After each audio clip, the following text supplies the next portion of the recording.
Itt van nekünk egy autószimulátor, elvileg amennyire tudom, ez ilyen rage game. Már indulok is, nem szabad neki menni az előttünk lévőnek, közben a másik sáv amúgy az nagyon halad, szóval, hogy én amúgy átsorolnék oda. Mi van?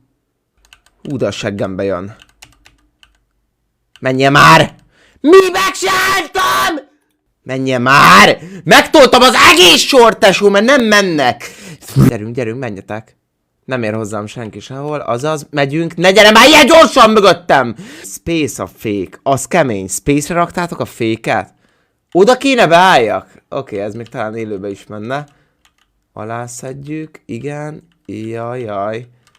jajjaj, hát én amúgy élőbe ugyanígy parkolok. Szépen, tükrök egy vonalba, alászedjük kopra. Nagyon jó, és visszakop. Jaj! Mi van, hogyha úgy csinálom, hogy beteszem ide kicsit az elejét, finoman.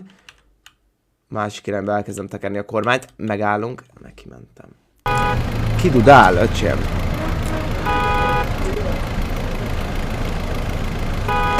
Bassze! Nem látom az elejét a kocsinak. Benn vagyunk.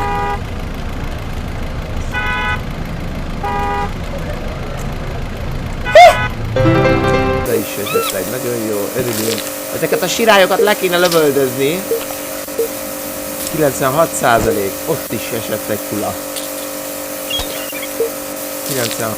Hogy, tesó, ennyit nem esznek ezek a sirályok, hát ennyit nem lehet nekik adni kaját. 90%, gyere! Majdnem megvan, gyere! 96%! Úgyhogy az olajárak fenn vannak a plafonon, Magyarországon, lássuk, hogy mennyire. 95-es dízel, vagyis benzin, már tankolunk is. Mennyinek kéne megállítani? A budgetem ott van, your budget 100. Gyerekek.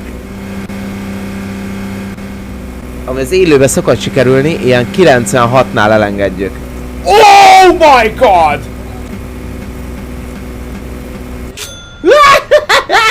Ki tudjátok próbálni, hogy milyen az, hogyha majd egyszer lesz kocsitok, tankolni kell, mosni kell, foglalkozni kell vele, próbáljátok ki.